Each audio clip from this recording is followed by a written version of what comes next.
성도님들의 기도와 하나님의 큰 은혜로 지난 한 주간 선교지에서 말씀을 잘 전하고 돌아왔습니다.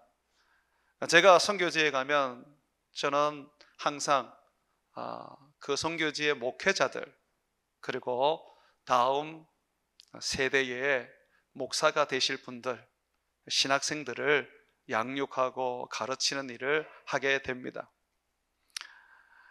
목요일까지 사역을 다 하고 금요일 날 이제 비행기를 타고 오려고 아침에 일찍 공항으로 숙소에서 출발을 했습니다. 그런데 눈이 엄청 오는 거예요. 아마 5년 만에, 그곳에서는 5년 만에 그렇게 눈이 많이 온 것 같아요. 그래서 눈이 너무 많이 와서 비행기 활주로가 닫혀버렸습니다. 그래서 공항에서 돌아오지 못하고 다시 숙소로 돌아가게 되었습니다. 마음이 좀 많이 답답했습니다. 금요일 날 출발을 해야 제가 여기 와서 주일 예배를 인도할 수 있는데, 금요일 날 큰 눈으로 비행기가 결항되다 보니까 제가 오지를 못했던 거예요. 마음이 한편으로는 걱정도 되고 또 하나님을 향해서 또 의심도 하게 되었습니다. 하나님, 저 일주일 동안 아픈 몸을 이끌고 열심히 선교했습니다. 그러면 제가 돌아가는 날에는 도리어 더 좋은 날씨를 주시고 안전하게 지켜주셔서 편안하게 제가 교회로 돌아가게 해주셔야 되지 않습니까? 그런데 주님, 강의하는 일주일 동안은 좋은 날씨를 주시고 돌아가는 날에는 이렇게 큰 눈을 주셔서 저로 하여금 이곳 선교지에 고립되게 하십니까? 하면서 불평 아닌 불평이 조금 하나님 앞에 쏟아져 나왔습니다. 참 부끄러운 일입니다. 그러면서 하나님이 왜 이렇게 하실까 하는 그런 의심도 들었어요. 그런데 내 마음속에 하나님 마음이 느껴지는 거예요. 뭐가 느껴지느냐면 이렇게 하나님이 말씀하시는 것 같아요. 얘야, 너는 또 나를 잊어버리는구나.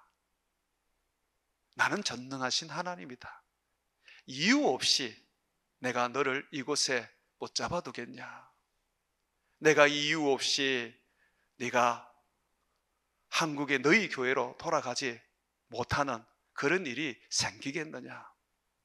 너는 왜 지금의 이 어려움과 고립되어 있는 그런 상황 속에서 하나님을 바라보지 못하느냐.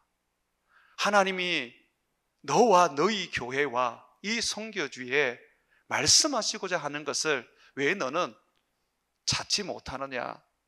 너는 지금 큰 눈에 네 마음이 갇혀졌구나 하고 그렇게 말씀을 주시는 거예요.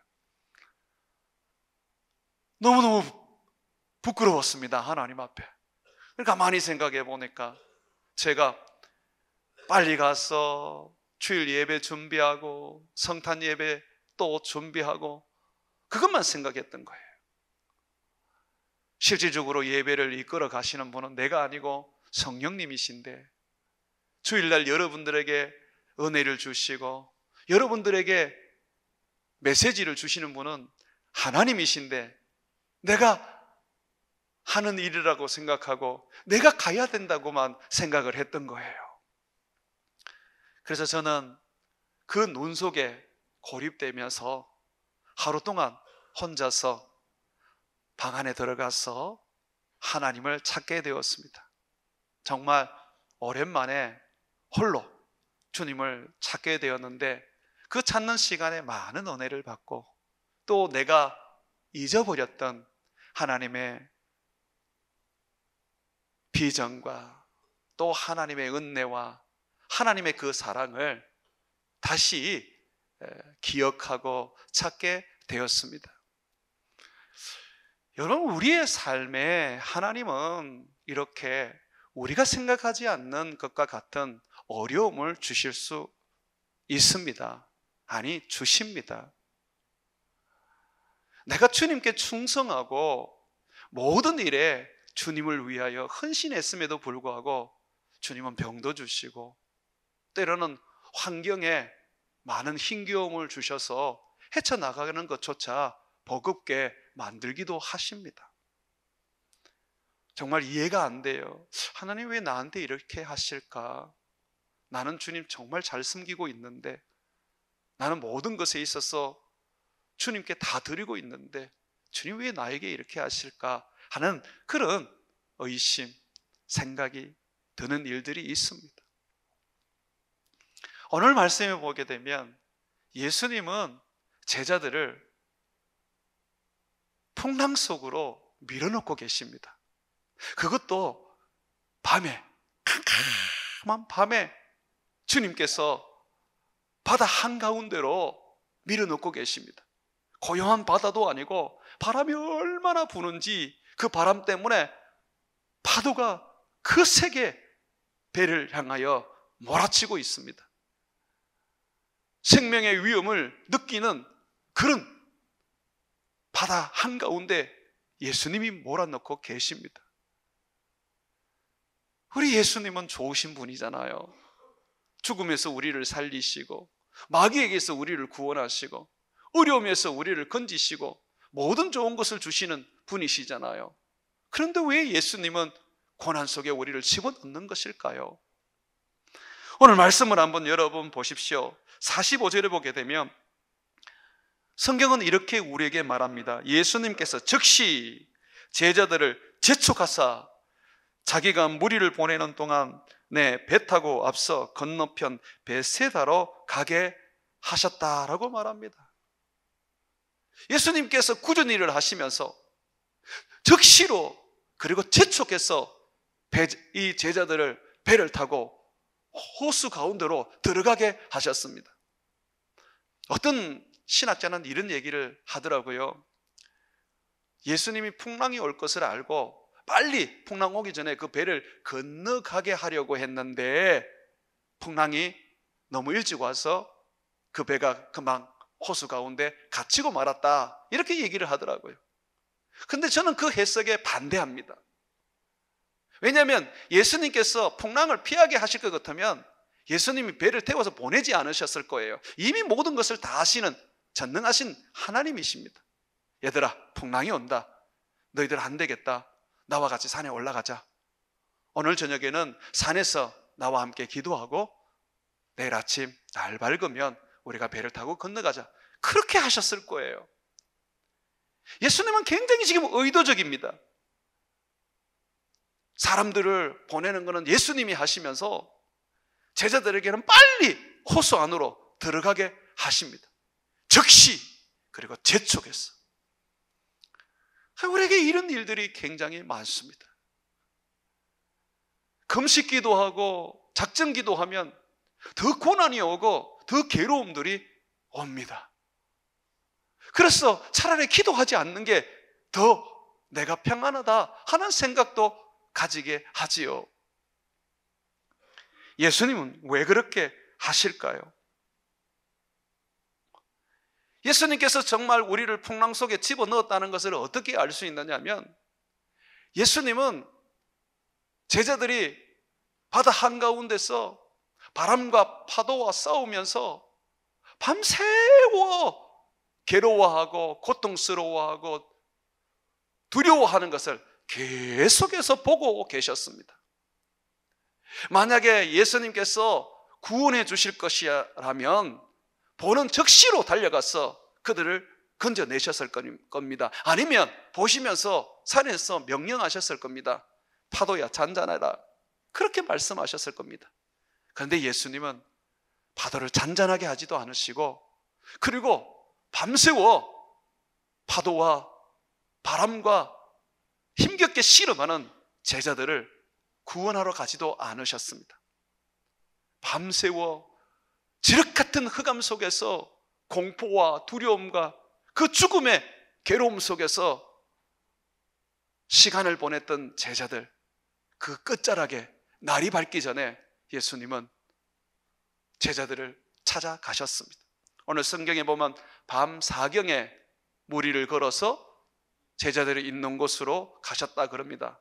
이 밤 사경이라는 것은 유대인들의 시간 구분인데 새벽 3시에서 새벽 6시 정도를 말합니다. 요한복음에 보니까 예수님께서 무리를 걸어서 바다 위에 올라가셨을 때 배가 곧, 파도가 잔잔해지니까 배가 곧 육지에 다다랐다, 그렇게 증언해 주고 있습니다. 그러면 예수님은 적어도 5시나 좀 빨라도 4시쯤에 예수님이 제자들이 있는 곳으로 가신 거예요.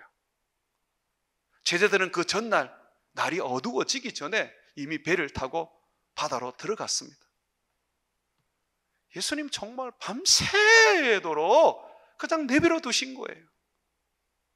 우리는 이 말씀을 보면요, 알 수 있는 거예요. 예수님이 지금 이 제자들을 풍랑 속에 집어 넣으신 거예요.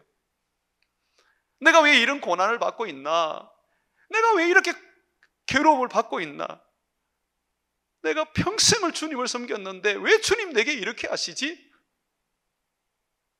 어느 주님이 그 얘기에 대하여 답을 주십니다. 우리의 연약한 믿음 때문입니다.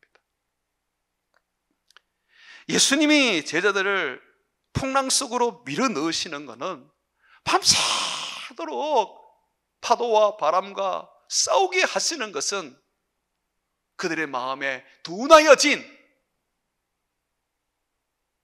적은 믿음을 다시 그 마음을 깨워서 큰 믿음으로 바꾸기 위한 거였습니다. 여러분, 우리가 기적을 보고 이적을 보게 되면 믿음이 더 잘할 거라고 생각을 합니다. 하나님이 큰 재물을 주시고 큰 명예도 주시고 정말 사람들이 부러워할 수 있는 그런 어떤 역사를 나에게 일으켜주면 우리의 믿음은 아브라함과 같이, 다니엘과 같이 커질 거라고 생각을 합니다. 그런데 그 정반대가 될 때가 있습니다. 하나님이 주시는 그 복의 축복이 재물과 명예와 건강이 도리어 마음을 둔하게 만들어서 예수님을 잊어버리게 만들어버립니다. 저는 많이 봤어요.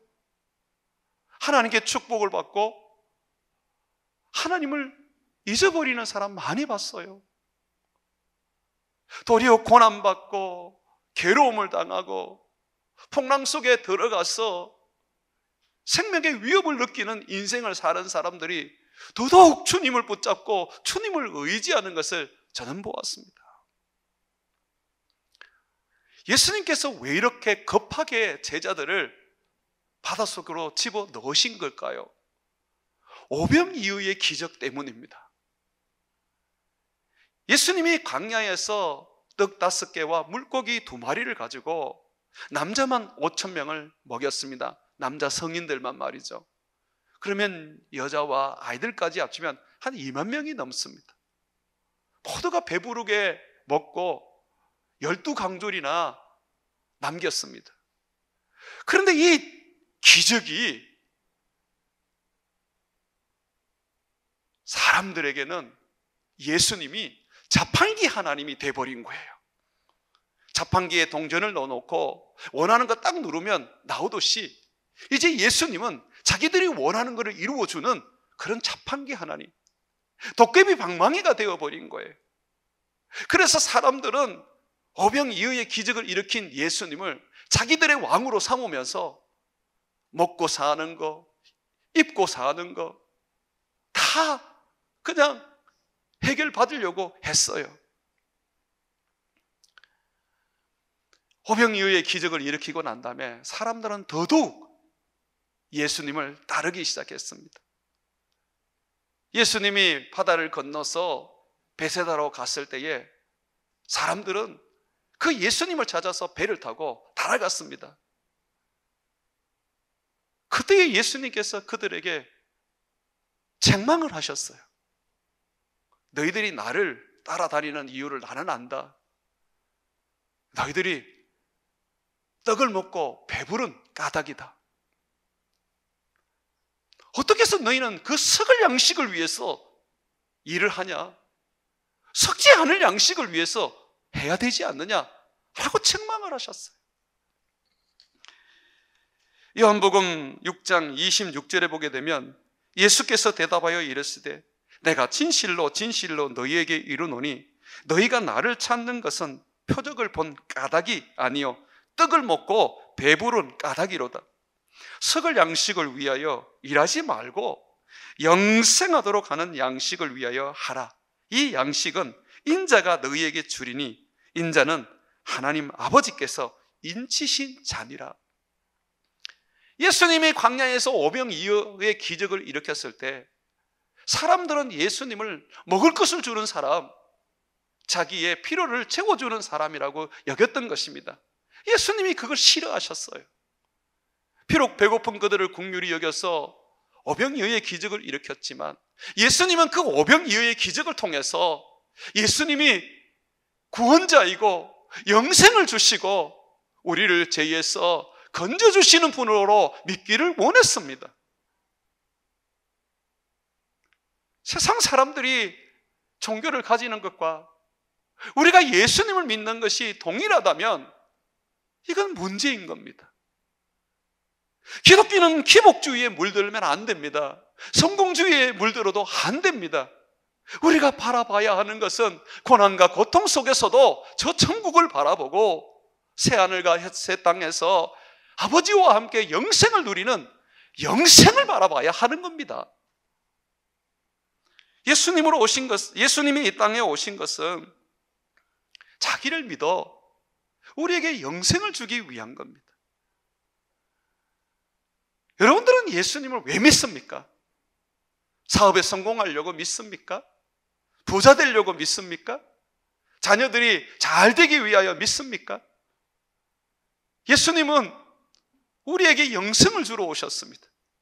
나에게도 영생, 내 자녀에게도 영생, 내 부모에게도 영생, 내 동료에게도 영생을 주러 오셨습니다. 예수님은 이렇게 말씀하셨습니다. 요한복음 6장 38절과 40절에 보게 되면 내가 하늘에서 내려온 것은 내 뜻을 행하려 함이 아니요 나를 보내신 이의 뜻을 행하려 함이로다. 나를 보내신 이의 뜻은 내게 주신 자 중에 내가 하나도 잃어버리지 아니하고 마지막에 다시 살리는 이것이니라. 내 아버지의 뜻은 아들을 믿고 보는 자마다 영생을 얻는 이것이니 마지막 날에 내가 이를 다시 살리리라 하시니라.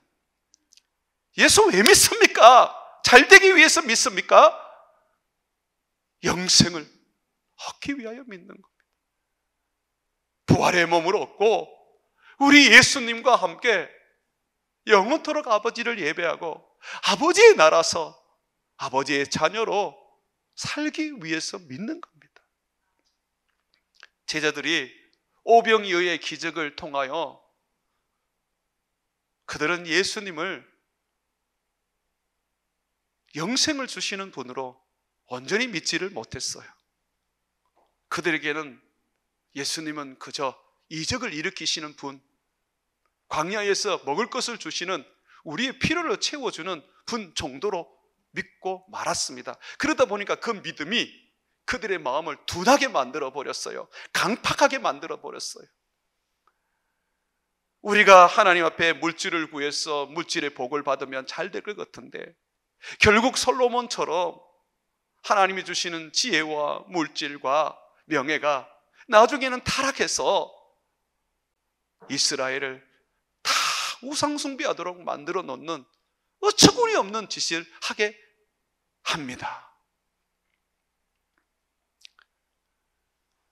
그래서 예수님은 먹을 것에 빠져버리고 입을 것에 만족해버려서 예수님을 그저 필요를 채워주는 정도로 여기고 있는 이 제자들을 깨우치시고 다시 그 믿음을 새롭게 하시기 위하여 폭풍 속으로 집어 넣으신 겁니다. 그 폭풍 속에서 주님만 바라보게 하신 겁니다. 그런데 이미 이적과 기적을 통해서 오병이어의 그 떡을 통해서 그들은 마음이 너무 딱딱해져 버렸습니다. 영생을 주러 오신 예수님이 그저 먹고 살게 해주는 예수님으로 그들을 마음에 자리를 매김하면서 그냥 예수님을 잊어버렸어요. 예수님을 놓쳐버린 거예요.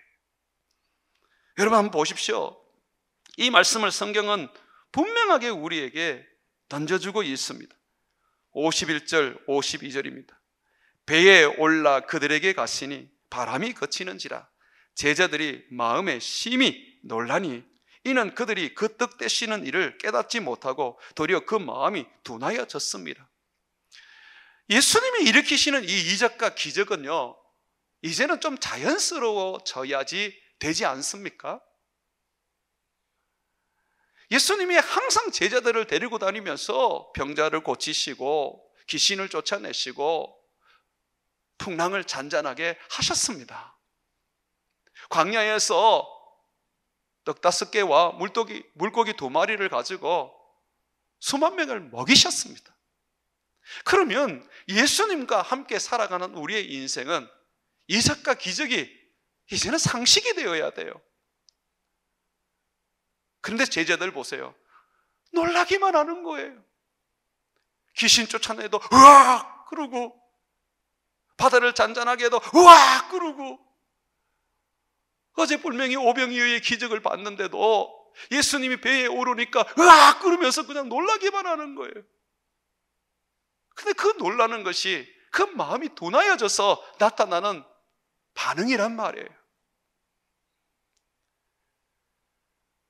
예수님을 믿는 우리들의 삶이 이제는 기적이 상식이 되어야 돼요. 늘 그런 건 아니지만 여러분들이 기도해서 응답받은 게 적지 않습니다. 모든 병이 고침을 받지 않았지만 하나님 때로는 병도 고쳐주셨고 항상 물질을 주신 건 아니지만 어려울 때 먹을 수 있는 물질을 주셨습니다. 내가 해결하지 못하는 문제가 있을 때 주님이 그 문제도 해결해 주셨습니다. 그러면 우리 주님은요, 우리가 필요할 때에 먹을 걸 주세요. 우리가 어려움을 당할 때는 그 어려움을 해결해 주세요.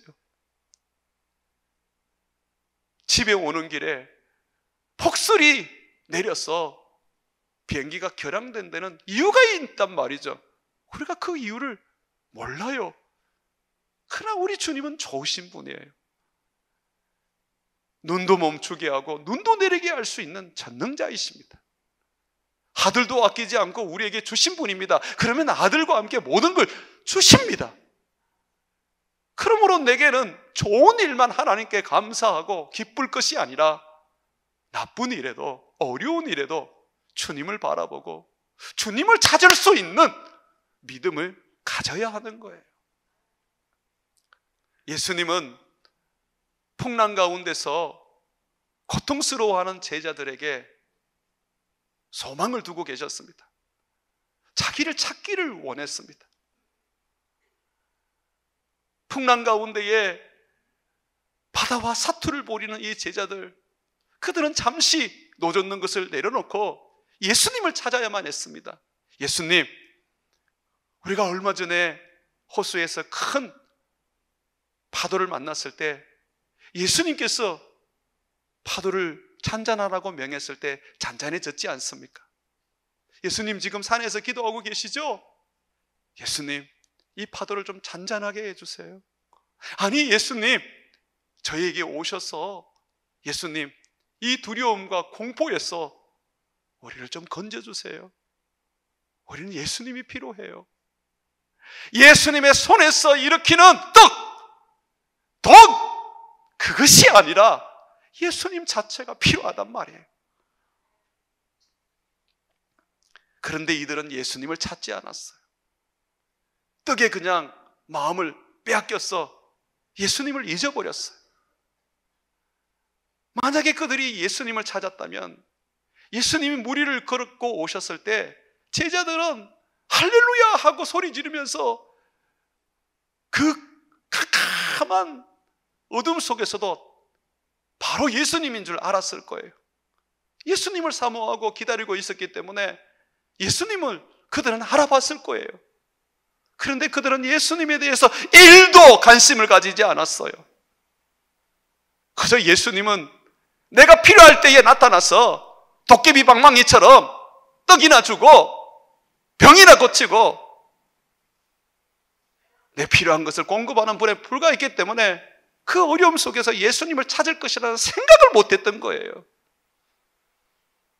하나님은 우리와 함께 하십니다. 예수님이 이 땅에 오셨습니다. 이사야는 예수님의 이름을 임마누엘이라고 말했어요. 하나님이 우리와 함께 하신단 말이에요. 그 하나님이 나와 함께 하는데 좋은 일만 있고 나쁜 일이 없겠습니까?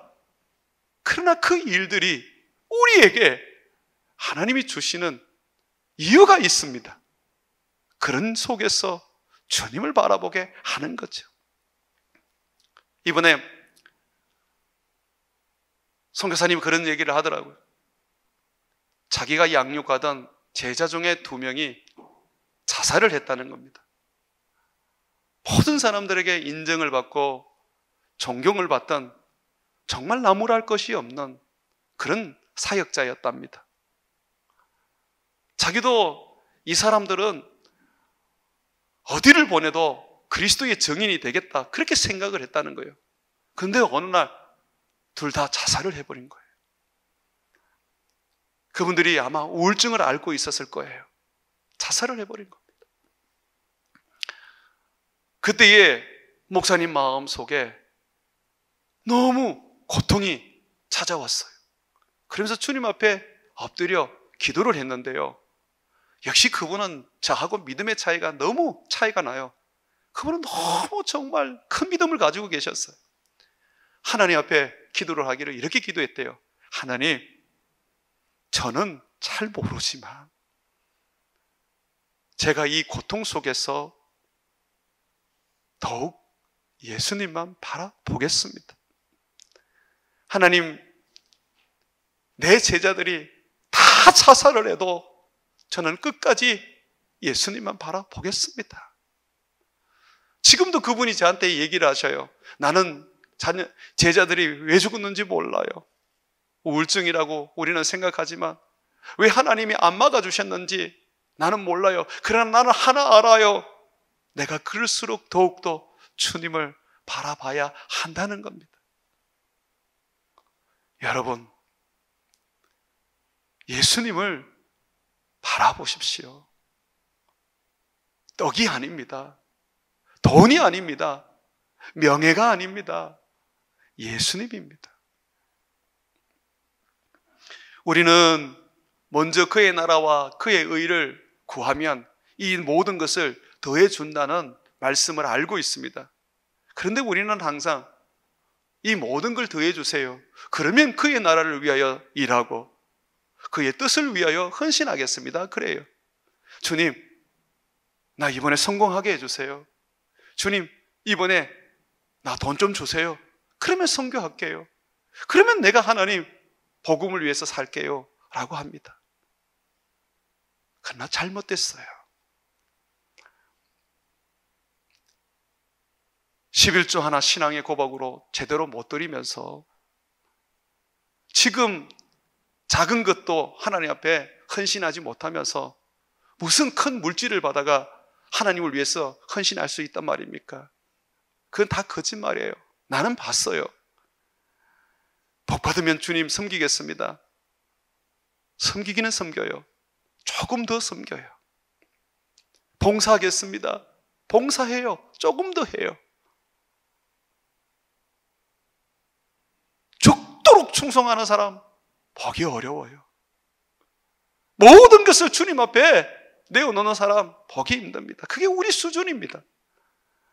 그러면 우리는 바뀌어야 돼요. 먼저 주님부터 구해야 합니다. 주님을 구하면 우리 주님이 이 모든 걸 더해 주십니다.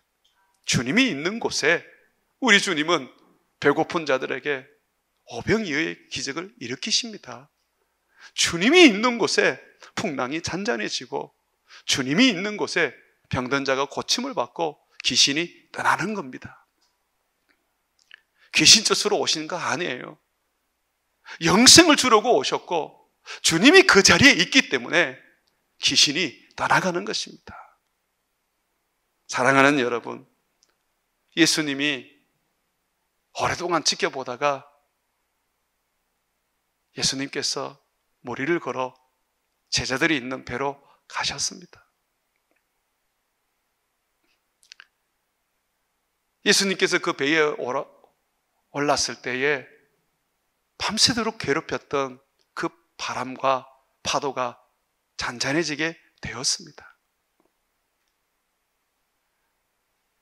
우리 예수님이 우리에게 오시면 돼요. 이 교회 건물이 아닙니다. 사람도 아닙니다. 예수님이 우리 교회의 주인이 되시고 그분이 우리 교회를 이끌어 가시면 이 교회는 건강한 교회, 하나님이 기뻐하는 교회가 됩니다. 내 인생도 마찬가지고 내 자녀의 삶도 마찬가지입니다. 잘 되고 복받고 승진하고 이게 아닙니다. 주님, 내 자녀가 예수님 붙잡고 살게 해주세요. 풍랑 속에서도 예수님부터 생각할 수 있도록 해주세요. 모든 어려움 속에서도 예수님 잊지 않고 도리어 더욱더 예수님 바라보게 해주세요. 그렇게 기도해야 하는 겁니다. 그게 여러분들의 기도예요. 잘 되고 세상에서 성공한 자녀들이 예수님을 떠나면 무슨 의미가 있습니까? 그 사람의 영혼은 어떡하라고 그러십니까? 오늘 밤도 우리는 몰라요. 주님이 우리를 거두어 가시면 우리는 꼼짝을 못하는 사람들입니다. 그러므로 우리에게 가장 우선적인 것은 우리의 믿음입니다. 영생인 겁니다. 사랑하는 여러분, 기도를 바꾸십시오. 생각을 바꾸십시오. 관점을 바꾸십시오. 덕이 아닙니다. 우리 예수님입니다. 우리에게 고난을 주시고 생각지도 못하는 어려움을 가지게 할 때에 그거 이해하려고 하지 마세요. 그냥 주님 바라보세요. 저는 이해되지 않지만 저는 정말 이것 때문에 너무 괴롭고 정말 화도 나지만 그냥 예수님 붙잡고 갑니다. 저는 예수님 의지하고 갑니다. 예수님은 날 위하여 죽으셨으니까 나는 예수님 십자가 붙잡고 갑니다 라고 해야 돼요. 사랑하는 여러분, 예수님의 십자가를 붙잡는다는 것은 죄 지을 때만 붙잡는 게 아닙니다. 모든 환경 속에서, 모든 어려움 속에서, 기쁠 때나 즐거울 때나 어떤 상황 속에서도 나를 위하여 죽으신 예수님, 그분의 사랑 붙잡고 세상을 살아가는 것입니다. 그러므로 여러분들은 이제 예수님을 더 이상 잊어버리지 말고 고난이 또는 고통이 잘 되고 흥황할 때도 더욱더 예수님을 생각하는 사람이 되기를 주의 이름으로 축원을 드립니다.